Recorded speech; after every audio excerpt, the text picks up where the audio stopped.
Olá, aqui novamente com todos vocês, desta vez para resolver a questão número 26 do 20º exame da OAB, prova da primeira fase, a segunda prova do ano de 2016. Uma questão que trata sobre imunidade recíproca, né? Nas minhas aulas de teoria, eu falo lá que lá no artigo 150, inciso 6, a linha A da Constituição Federal, está escrito lá que a União, os estados, o Distrito Federal e os municípios, eles são vedados de instituir impostos sobre o patrimônio, a renda e os serviços um dos outros. Falo também que isso decorre, né, de um princípio maior, que é o pacto, a manutenção do pacto federativo. Né?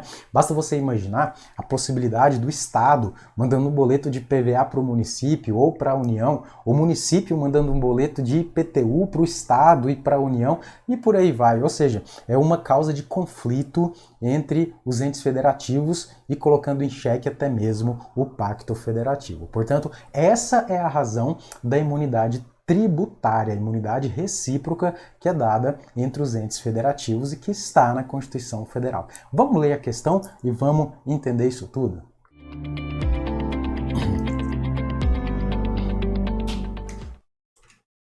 Olha só, fulano de tal, né, o fulano de tal, prometeu adquirir de uma autarquia federal, fez um compromisso de compra e venda de uma autarquia federal, um imóvel residencial urbano, ou seja, que tem incidência do IPTU. Vou anotar isso aqui pra gente, um imóvel territorial urbano.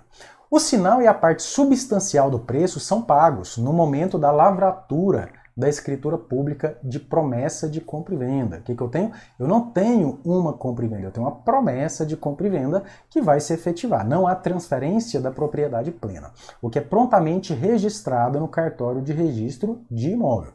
O saldo do preço será pago em várias parcelas. Após o registro da promessa de compra e venda, ele me traz algumas alternativas e alguns pontos é importante a gente observar. Vamos observar isso aqui, alguns pontos, trago um resumo bem rápido da nossa imunidade recíproca. Olha só, eu sei que em se tratando de imunidade recíproca, os entes federativos, União, Estado, Distrito Federal, eles não podem tributar uns aos outros. É o que está escrito lá no artigo 150, inciso 6A da Constituição Federal. Em relação às autarquias e fundações, agora eu já estou falando da administração indireta, elas possuem a imunidade, tudo isso de acordo com o artigo 150, parágrafo 2º da Constituição Federal, desde que elas sejam instituídas e mantidas pelo poder público e desde que o seu patrimônio, renda e serviços sejam vinculados às suas finalidades essenciais.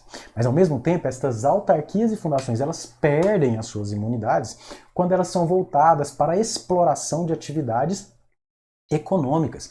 E isso tem uma razão de existir. Por que elas perdem a imunidade quando elas são voltadas para a exploração de atividade econômica? Entenda o seguinte, quando elas atuam na atividade econômica, elas estão atuando em uma concorrência com empresas privadas. A empresa privada que atua, por natureza, na exploração de atividades econômicas, quando uma autarquia e uma fundação ela vem também a atuar na exploração de uma atividade econômica, elas atuam de igual para igual. E se a autarquia e a fundação ela têm imunidade, obviamente isso está ferindo um princípio constitucional que está lá no artigo 150 da Constituição Federal, que é o princípio da livre concorrência. Portanto, com base nisso, né, mesmo que sejam autarquias e fundações, elas perdem a imunidade tributária. Né? O que mais que eu não posso? Quando há contraprestação ou pagamento de preços ou tarifas. Isso é o que está escrito lá no artigo 150, parágrafo 3º. Aqui tem um ponto de interrogação porque o próprio STF ele vem relativizando isso.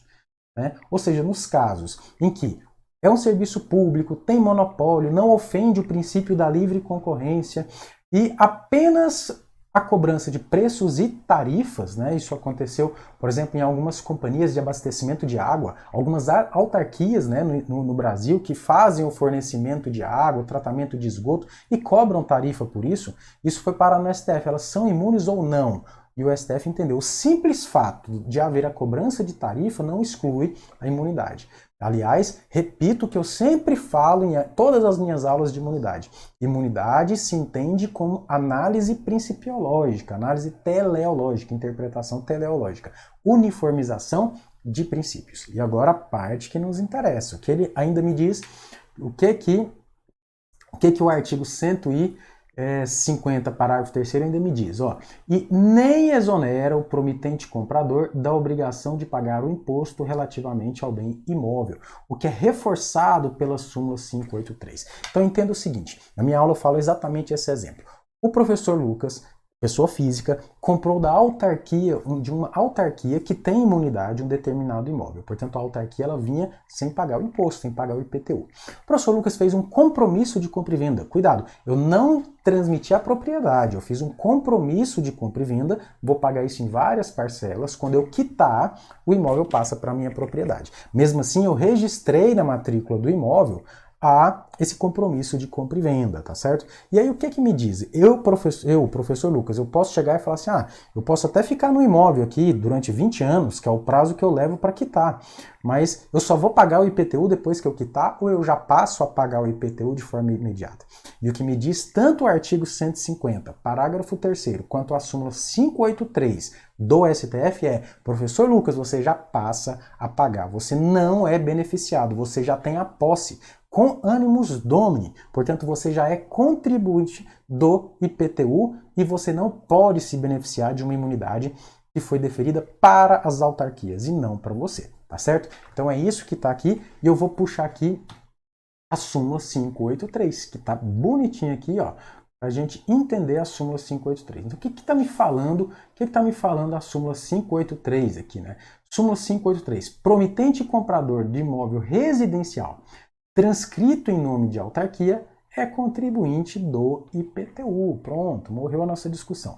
É o que está escrito aqui e é o que está reforçado aqui pelo STF, claramente, né? Só mostrar para vocês esse artigo 150, parágrafo 3º, que, aliás, vou mostrar todos os artigos, né? Vou colocar ele aqui na tela para vocês fazerem uma leitura. O 150, inciso 6, concedendo imunidade, né, para impostos, rendas e serviços um dos outros, né, para administração direta. As autarquias e fundações, exatamente o que estava no slide anterior, têm imunidade desde que instituídas e mantidas pelo poder público e desde que o patrimônio, renda e serviços sejam vinculados às suas finalidades essenciais. E casos em que não se aplica, casos em que perde a imunidade. Ó, primeiro caso em que eu perco a imunidade, patrimônio, renda e serviços relacionados com exploração de atividade econômica. Esse primeiro caso é para garantir a livre concorrência, cujo princípio está lá no artigo 170 da Constituição Federal. Tá? Segundo caso, quando haja contraprestação ou pagamento de preços ou tarifas, ou seja, o segundo caso em que vai perder a imunidade, que eu já expliquei para vocês que o STF vem relativizando essa cobrança de preços e tarifas. Terceiro caso, que é o que está sendo cobrado na questão da OAB, nem exonera o promitente comprador da obrigação de pagar o imposto relativamente ao bem, que foi confirmado pela súmula 583 do STF. Então vamos voltar aqui para a nossa questão. Né? Então, o fulano de tal, ele prometeu adquirir uma autarquia federal, compromisso de compra e venda. Né? Portanto, depois desse compromisso de compra e venda, letra A, passa a incidir o IPTU a ser pago pela autarquia? Não, a autarquia tem imunidade. Passa a incidir o IPTU a ser pago pelo adquirente, pelo fulano de tal. Artigo 150, parágrafo 3º da Constituição Federal, chancelado pela súmula 583 do STF. Letra B. Continua a não incidir o IPTU por força da imunidade da autarquia? Não, a autarquia tem imunidade, mas agora o adquirente, o fulano de tal, ele também é contribuinte do IPTU e ele tem que pagar. Portanto, não é a minha letra A e não é a minha letra B. C. Passa a incidir o IPTU a ser pago solidariamente pela autarquia? Não, a autarquia não vai pagar, ela é imune, nem mesmo de forma solidária. Letra D, tem que ser a certa, né? Passa a incidir o IPTU a ser pago pelo fulano de tal, uma vez que registrada no registro de imóveis a promessa de compra e venda de imóvel. O correto, corretíssimo e atende a súmula, tá aqui para vocês, ó, de novo. Tá aqui para vocês, ó, súmula 583, vou ler ela de novo. Promitente comprador de imóvel residencial transcrito em nome de autarquia é contribuinte do IPTU. Súmula 583, está claríssimo aqui, vou até anotar. Súmula 583 do STF. Portanto, feita Feita a questão, gabarito letra D. Tá certo, pessoal? Vamos para mais uma questão? Acompanhem nas próximas aulas. Grande abraço.